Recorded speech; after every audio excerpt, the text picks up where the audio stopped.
Hey guys what's up, कैसे हैं आप लोग। जो यूपीपीएससी TG2 है की वैकेंसी थी उसकी आंसर कीज आप लोग डाउनलोड कर चुके हैं। अच्छा, एक क्वेश्चन जो है आप सब लोगों के मन में ये रह रहा होगा कि भाई मार्क्स कैसे कैलकुलेट करें, कि हमारे कितने मार्क्स आए हैं, कैसे आए, ये हम कैसे पता कर पाएंगे, कंप्यूटर में पास हुए हैं या नहीं हुए। इन सब चीज़ों के बारे में आज हम इस वीडियो में डिटेल में डिस्कस करने वाले हैं। तो गाइज पूरा मार्क्स कैलकुलेट करने का कंप्लीट मेथड जो है वो इस वीडियो में हम डिस्कस करेंगे। सबसे पहले आपको कंप्यूटर के मार्क्स देखने हैं कि कंप्यूटर में कितने मार्क्स आपने अटेम्प्ट किए हैं। तो सबसे पहले आपको ये देखना है कि कितने क्वेश्चंस आपने अटेम्प्ट किए हैं, कितने क्वेश्चंस आपने अटेम्प्ट किए हैं। तो जितने भी क्वेश्चन आपने किए हैं उनको नोट डाउन कर लेना है। कि सपोज कीजिए मैंने जो है वो 38 क्वेश्चन किए, तो एक तरफ ले लूँगा मैं 38। उसके बाद आपको ये देखना है कि मेरे कितने सारे क्वेश्चंस उसमें से सही हैं। ठीक है गाइस, वो सही वाले लिख लेने हैं आपको कि इतने क्वेश्चन जो है वो मेरे सही हैं। उसके बाद आपको जो लिखना है वो ये लिखना है कि इतने क्वेश्चंस मेरे गलत हो गए। ये 3 नोट करने हैं। उसके बाद आपको क्या करना है कि जो जितने आपके सही हैं उसको मल्टीप्लाइड बाई करना है। उसके बाद जो है जितने भी क्वेश्चंस आपने गलत किए हैं उसको निगेटिव मार्किंग से मल्टीप्लाई करना है।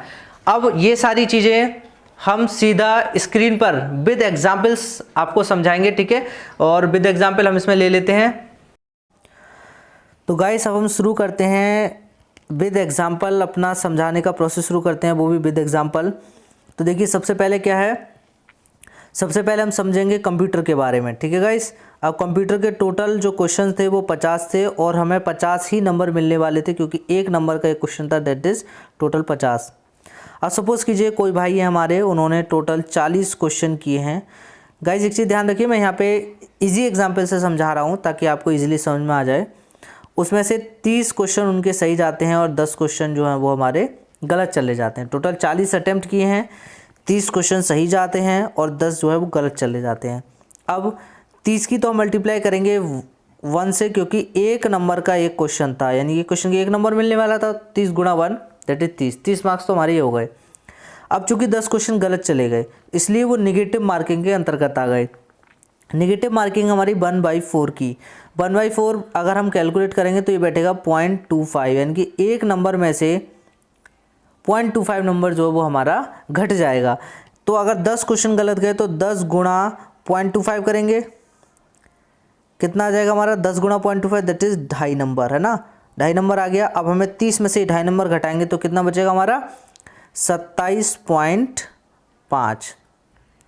ठीक है गाइस, तो हमें इस चीज़ का विशेष ध्यान रखना है कि निगेटिव मार्किंग को कैसे रिड्यूस करना है। इस चीज़ का विशेष ध्यान हमें रखना है, क्योंकि बहुत सारे भाई हमारी यही गलती करते हैं, निगेटिव मार्किंग सही से नहीं घटा पाते हैं और लास्ट में क्या होता है कि वो सोचते हैं कि हम कट ऑफ से ऊपर हैं और उनका नाम वाम नहीं आता है, तो वो लोग कहते हैं कि भाई कट ऑफ से ऊपर थे, जबकि ऐसा हो गया।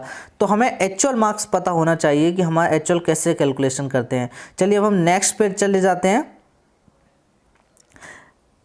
नेक्स्ट देख लेते हैं। नेक्स्ट एग्जाम्पल भी हम कंप्यूटर से ही ले लेते हैं। सपोज कीजिए कोई भाई हमारे वो 30 क्वेश्चन अटैम्प्ट करके आते हैं, उसमें से 24 उनके सही चले जाते हैं। फिर वही 24 गुणा 1 करेंगे हम, दैट इज़ 24 नंबर आ जाते हैं। फिर अब चूंकि 30 करें 24 सही गए, इसका मतलब 6 क्वेश्चन गलत चले गए। 6 गुणा 0.25 करेंगे, फिर से कितना बचेगा, ये बचेगा 1.5, यानी कि 24 में से 1.5 हमको घटाना पड़ेगा। तो कितना बचेगा, तो ये बचेगा हमारा 22.5। ठीक है, यानी कि टोटल मार्क्स कितने आ गए कंप्यूटर में 22.5 और हमें चाहिए कितने 20, यानी कि हम हो गए पास। ठीक है गाइस, चलिए अब हम देख लेते हैं नेक्स्ट, यानी कि अपना टेक्निकल नॉन टेक्निकल 200 नंबर का जो था उसका एक एग्जाम्पल देख लेते हैं। उसमें देखिए सपोज कीजिए कोई भाई हैं, उन्होंने जो है वो 140 क्वेश्चन टोटल अटैम्प्ट किए हैं। टोटल टेक्निकल नॉन टेक्निकल की बात कर रहा हूँ मैं, इसमें जीएस हिंदी वगैरह सब कुछ इंक्लूडेड है, सॉरी रीजनिंग हिंदी वगैरह। तो 140 क्वेश्चन उन्होंने अटैम्प्ट किए हैं, इसमें से 110 सही जाते हैं। फिर वही करेंगे 110 गुणा 1 करेंगे, क्योंकि एक नंबर का एक क्वेश्चन है, तो दैट इज़ 110 हो गए। अब 30 क्वेश्चन उनके गलत चले गए, क्योंकि 140 किए उन्होंने, 110 सही चले गए तो 30 गलत गए। वही 1/4 करेंगे, यानी कि 0.25 से मल्टीप्लाई गुणा कर देंगे इसकी, तो कितना आएगा इसका इसका आएगा जी 7.5। आप गुणा करके देखेंगे तो 7.5 आएगा।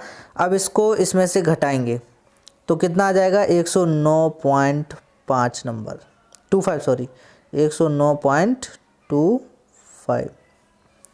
इतने नंबर उनके जो है वो इसमें मिल गए उनको। ठीक है गाइस, तो इसमें भी 67 से ऊपर हो गए तो इसमें भी वो पास हो गए।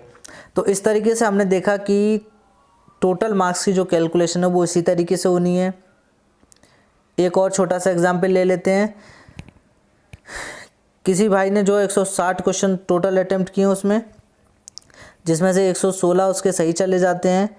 116 गुणा 1 करेंगे तो कितना बनेगा भाई, 116 ही बनेगा। 116 गुणा 1 क्यों किया, क्योंकि 1 नंबर का ये क्वेश्चन है। 44 गलत चले गए, 44 वही 1/4 करेंगे नेगेटिव मार्किंग के हिसाब से, यानी कि 0.25 से गुणा कर देंगे इसकी तो बैठेगा 11। ठीक है, 11 बैठेगा। अब इसमें से 116 में से 11 घटाएंगे तो कितना बचेगा 105। तो आई होप आप लोग समझ गए होंगे कि किस तरीके से जो है टोटल कैलकुलेशन हमें यहाँ करनी है। और अगर आप लोग टोटल कैलकुलेशन करना सीख गए हों तो आप अपनी आंसर की निकालिए और टोटल कैलकुलेशन करिए, और मैं एक पोस्ट डालूँगा, उस पोस्ट पर आप लोग कमेंट कीजिए, जो सही रिप्लाई है वो दीजिए। ठीक है, कि आपका किस रेंज में कितने मार्क्स आ रहे हैं।